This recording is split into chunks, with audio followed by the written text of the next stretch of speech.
ನಾವು one day trip ಮಾಡಬೇಕು ಅಂತ ಧರ್ಮಸ್ಥಳಕ್ಕೆ ಹೋಗ್ಬೇಕಂತ ಫಿಕ್ಸ್ ಆದ್ವಿ ರೀ. ಆದರೆ ಬೆಳಗಾವಿಯಿಂದ ಧರ್ಮಸ್ಥಳಕ್ಕೆ ಡೈರೆಕ್ಟ್ ಬಸ್ ಇರಲಿಲ್ಲ ರೀ. ಅದಕ್ಕೆ ನಾವು ಹುಬ್ಳಿಗೆ ಹೋಗಿ ಇಳಿದ್ವಿ ರೀ. ಅಲ್ಲಿಂದ ನಮಗೆ ಧರ್ಮಸ್ಥಳಕ್ಕೆ ಡೈರೆಕ್ಟ್ ಬಸ್ ಸಿಕ್ಕಿತ್ತು. ಬಸ್ ರಶ್ ಇರೋದ್ರಿಂದ ನಮಗೆ ಸೀಟ್ ಸಿಗಲಿಲ್ಲ ರೀ. ನಿಂತ್ಕೊಂಡು ಹೋಗಬೇಕಾಯ್ತು ಉಡುಪಿ ಮಠ. ಬೆಳಿಗ್ಗೆ 8 ಗಂಟೆಗೆ ಹೋಗಿ ಧರ್ಮಸ್ಥಳಕ್ಕೆ ರೀಚ್ ಆದ್ವಿ ರೀ. ಆಮೇಲೆ ಅಲ್ಲಿಂದ ಫ್ರೆಶ್ ಅಪ್ ಆಗಿ ದೇವ್ರಿಗೆ ದರ್ಶನ ಮಾಡ್ಬೇಕಂತ ಹೊಂಟು ನಿಂತೀವಿ ರೀ. ಅವಷ್ಟರೊಳಗೆ ಮಳೆ ಬಂದುಬಿಡ್ತು ರೀ ಜೋರು.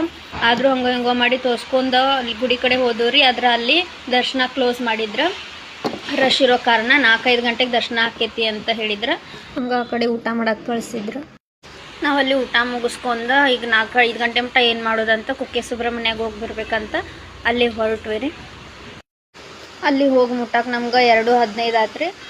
ದರ್ಶನ ತೊಗೋಬೇಕಂತ ಗುಡಿ ಕಡೆ ಹೋದ್ವಿ. ಆದ್ರೆ ಅಲ್ಲೂ ರಶ್ ಇತ್ತು. ಅಲ್ಲಿ ರಶ್ ಇದ್ದ ಕಾರಣ 4-5 ಗಂಟೆಗನ ದರ್ಶನ ಆಕೈತಿ ಅಂತ ಹೇಳಿದ್ರೆ ಮತ್ತು ನಮಗೆ ವಾಪಸ್ ಹೋಗಕ್ಕೆ ಬಸ್ ಮಿಸ್ ಆಕೈತಿ ಅಂತ ಅಲ್ಲಿಂದ ಪ್ರಸಾದ ತೊಗೊಂಡು ಅಲ್ಲಿ ಹೊಂಟ್ವಿ ರೀ. 5 ಗಂಟೆಗೆ ಅಂದ್ರೆ ಧರ್ಮಸ್ಥಳಕ್ಕೆ ಬಂದು ನಿಂತು ಗುಡಿ ಕಡೆ ಹೋಗಿ ದೇವ್ರ ದರ್ಶನ ತೊಗೋಬೇಕಂತ ಒಳಗೆ ಹೋದ್ವಿ ರೀ. ಪಬ್ಲಿಕ್ ಫುಲ್ ಕಮ್ಮಿ ಇತ್ತು. ಮಂಜುನಾಥನ ದರ್ಶನ ಭಾಳ ಚಲೋ ಆಯ್ತು. ಅಲ್ಲಿಂದ ನಮಗೆ ಹೊರಗೆ ಬರೋಕೆ 6:30 ಗಂಟೆ ಆಯ್ತು. 1.5 ತಾಸು ಒಳಗೆ ದರ್ಶನ ಆಯ್ತು. ಇಲ್ಲಾಂದ್ರೆ 3-4 ತಾಸಾದರೂ ಬೇಕಾಗ್ತಿತ್ತು ದರ್ಶನ ಆಗಕ್ಕೆ.